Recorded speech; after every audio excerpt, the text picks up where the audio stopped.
ಇದಾಗಲೇ CM ಸಿದ್ದರಾಮಯ್ಯನವರ ವಿರುದ್ಧವಾಗಿ 2 ಖಾಸಗಿ ದೂರುಗಳು ದಾಖಲಾಗಿದೆ. ಜನಪ್ರತಿನಿಧಿಗಳ ವಿಶೇಷ ಕೋರ್ಟ್ನಲ್ಲಿ ಇವತ್ತು ವಿಚಾರಣೆ ಇದೆ. ಇನ್ನೇನು ಕೆಲವೇ ಕ್ಷಣಗಳಲ್ಲಿ ವಿಚಾರಣೆ ಆರಂಭ ಆಗುತ್ತೆ. ಕೋರ್ಟ್ನಲ್ಲಿ 2 ಖಾಸಗಿ ದೂರುಗಳು ದಾಖಲಾಗಿದೆ ಸಿದ್ದರಾಮಯ್ಯನವರ ವಿರುದ್ಧವಾಗಿ. ಜನಪ್ರತಿನಿಧಿಗಳ ವಿಶೇಷ ಕೋರ್ಟ್ನಲ್ಲಿ ಇನ್ನೇನು ಕೆಲವೇ ಕ್ಷಣಗಳಲ್ಲಿ ಇದರ ವಿಚಾರಣೆ ನಡೆಯುತ್ತೆ. 2 ಖಾಸಗಿ ದೂರು ಅಂತ ಹೇಳಿದ್ರೆ ಒಬ್ರು ಸ್ನೇಹಮಯಿ ಕೃಷ್ಣ ಅವರು ಕೊಟ್ಟಿರುವಂತಹ ದೂರು, ಮತ್ತೊಬ್ರು ಅಬ್ರಹಾಂ ಅಂತ ಇಬ್ರು ಸೇರಿ ಖಾಸಗಿ ದೂರನ್ನ ಸಲ್ಲಿಸಿದ್ದಾರೆ. ಅದರ ವಿಚಾರಣೆಯನ್ನ ನಡೆಸಲಿದ್ದಾರೆ ಇನ್ನೇನು ಕೆಲವೇ ಕ್ಷಣಗಳಲ್ಲಿ. ಅಬ್ರಹಾಂ ಅವರು ಸಲ್ಲಿಸಿದ್ದಂತಹ ಖಾಸಗಿ ದೂರು ಒಂದು ಕಡೆ ಇದೆ, ಸ್ನೇಹಮಯಿ ಕೃಷ್ಣ ಅವರು ಸಲ್ಲಿಸಿರುವಂತಹ ದೂರಿದೆ. ಜೊತೆಗೆ ತಮ್ಮ ದೂರನ್ನ ಪ್ರತ್ಯೇಕವಾಗಿ ವಿಚಾರಣೆಯನ್ನ ನಡೆಸಿ ಅನ್ನೋದಾಗಿ ಮನವಿಯನ್ನ ಕೂಡ ಮಾಡಿಕೊಂಡಿದ್ದಾರೆ ಅಬ್ರಹಾಂ ಅವರು. ಜನಪ್ರತಿನಿಧಿಗಳ ವಿಶೇಷ ಕೋರ್ಟ್ಗೆ ಮನವಿ ಮಾಡಿಕೊಂಡಿದ್ದಾರೆ.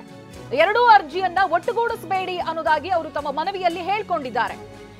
2 ಪ್ರಕರಣದಲ್ಲಿ ಒಂದೇ ಮಾದರಿಯ ಆರೋಪಗಳಿದಾವೆ, ಆದ್ರೆ ಈ ಹಂತದಲ್ಲಿ ದೂರುಗಳನ್ನು ಒಟ್ಟುಗೂಡಿಸೋದಿಲ್ಲ ಅನ್ನೋದಾಗಿ ವಕೀಲರ ಮನವಿಗೆ ಜಡ್ಜ್ ಸಂತೋಷ್ ಗಜಾನನ್ ಭಟ್ ಸ್ಪಷ್ಟನೆಯನ್ನ ಕೊಟ್ಟಿದ್ದಾರೆ. ಇಬ್ರು ದೂರನ್ನ ಕೊಟ್ಟಿದ್ದಾರಲ್ಲ, 2 ದೂರುಗಳಲ್ಲಿ ವಿಷಯಗಳು ಒಂದೇ ರೀತಿಯಾಗಿದ್ರೂ ಕೂಡ ಅವೆರಡನ್ನೂ ಕೂಡ ಮರ್ಜ್ ಮಾಡೋದು ಬೇಡ, ಪ್ರತ್ಯೇಕವಾಗಿ ಅದರ ವಿಚಾರಣೆಗಳು ನಡಿಬೇಕು ಅನ್ನೋದಾಗಿ ಅಬ್ರಹಾಂ ಅವರು ಮನವಿಯನ್ನ ಮಾಡಿಕೊಂಡಿದ್ದಾರೆ. ಇದೀಗ 2 ದೂರುಗಳ ವಿಚಾರಣೆ ಏನಿದೆ ಅದಿನ್ನೇನು ಕೆಲವೇ ಕ್ಷಣಗಳಲ್ಲಿ ನಡೆಯೋದಿದೆ.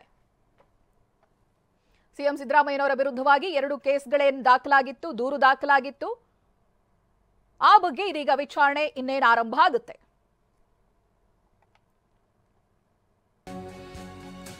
ಇನ್ನು ಮುಡಾ ಅಕ್ರಮ ಕೇಸ್ಗೆ ಸಂಬಂಧಪಟ್ಟಂತೆ ರಾಜ್ಯಪಾಲರಿಗೆ ಮತ್ತೊಂದು ದೂರನ್ನ ಕೊಡಲಾಗಿದೆ. ಗೆಹ್ಲೋಟ್ಗೆ ಸ್ನೇಹಮಯಿ ಕೃಷ್ಣ ಅವರು ಕಂಪ್ಲೇಂಟ್ ಅನ್ನ ಕೊಟ್ಟಿದ್ದಾರೆ. ಇವರು ಕೋರ್ಟ್ ಮೊರೆಯೂ ಹೋಗಿದ್ದಾರೆ, ಖಾಸಗಿ ಕಂಪ್ಲೇಂಟ್ ಅನ್ನ ಮಾಡಿದ್ದಾರೆ. ಜೊತೆಗೆ ಗವರ್ನರ್ಗೂ ಕೂಡ ಒಂದು ಕಂಪ್ಲೇಂಟ್ ಅನ್ನ ಮಾಡಿದ್ದಾರೆ ಸ್ನೇಹಮಯಿ ಕೃಷ್ಣ. ಇವರು ಸಾಮಾಜಿಕ ಕಾರ್ಯಕರ್ತರು. ಅಕ್ರಮ ಪರಿತ್ಯಾಜನಾ ಪತ್ರ ನೋಂದಣಿ ಆರೋಪವನ್ನ ಇವರು ಮಾಡ್ತಾ ಇದ್ದಾರೆ. ಇಲ್ಲಿ ರಾಜ್ಯಪಾಲರ ಹೆಸರಲ್ಲಿ ಪರಿತ್ಯಾಜನಾ ಪತ್ರೆಯ ನೋಂದಣಿಯನ್ನ ಮಾಡಿಕೊಂಡಿದ್ದಾರೆ. ಇದು ಸರ್ಕಾರದ ಆದೇಶಕ್ಕೂ ವಿರುದ್ಧವಾಗಿರುವಂತದ್ದು. ಜೊತೆಗೆ ಕಾನೂನನ್ನು ಕೂಡ ಉಲ್ಲಂಘನೆ ಮಾಡಿದಾಗ ಆಯ್ತು. ಅದಕ್ಕೆ ಏನ್ ಮಾಡಬೇಕು, ಇರುವಂತ ಅಧಿಕಾರಿಗಳನ್ನ ನೀವು ವಜಾ ಮಾಡಬೇಕು, ಜೊತೆಗೆ ಅವ್ರ ಮೇಲೆ ಕಾನೂನು ಕ್ರಮ ಕೂಡ ತಗೋಬೇಕು. ಇದು ಮಾಡಿರುವಂತ ತಪ್ಪು ಕಾನೂನಿಗೆ ವಿರುದ್ಧವಾಗಿದೆ, ಜೊತೆಗೆ ಸರ್ಕಾರದ ಆದೇಶಕ್ಕೂ ಕೂಡ ವಿರುದ್ಧವಾಗಿದೆ ಅನ್ನೋದಾಗಿ ಸ್ನೇಹಮಯಿ ಕೃಷ್ಣ ಅವರು ಗೆಹ್ಲೋಟ್ ಅವ್ರಿಗೂ ಕೂಡ ಒಂದು ಕಂಪ್ಲೇಂಟ್ ಅನ್ನ ಕೊಟ್ಟಿದ್ದಾರೆ. ಒಂದು ಕಡೆಯಲ್ಲಿ ಖಾಸಗಿ ದೂರನ್ನ ಅವರೇನು ಸಲ್ಲಿಸಿದ್ರು, ಅದರ ವಿಚಾರಣೆ ಇನ್ನೇನು ಕೆಲವೇ ಕ್ಷಣಗಳಲ್ಲಿ ನಡೆಯುತ್ತೆ ಕೋರ್ಟ್ನಲ್ಲಿ. ಮತ್ತೊಂದು ಕಡೆಯಲ್ಲಿ ಸುಮ್ಮನಾಗ್ಲಿಲ್ಲ ಸ್ನೇಹಮಯಿ ಕೃಷ್ಣ ಅವರು, ಗವರ್ನರ್ಗೂ ಕೂಡ ದೂರನ್ನ ಸಲ್ಲಿಸಿದ್ದಾರೆ.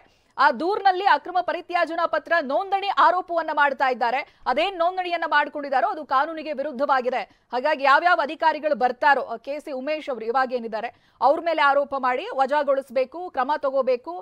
ಈ ವಿಚಾರವಾಗಿ ಮುಖ್ಯ ಕಾರ್ಯದರ್ಶಿಗಳಿಗೆ ನೀವೇ ಸೂಚನೆಯನ್ನ ಕೊಡಬೇಕು, ಅದೇನೇನ್ ಕ್ರಮ ತಗೊಳ್ತಿರೋ ತಗೊಳ್ಬೇಕು ಅನ್ನೋದಾಗಿ ಅವರು ದೂರಿನಲ್ಲಿ ಹೇಳಿದ್ದಾರೆ.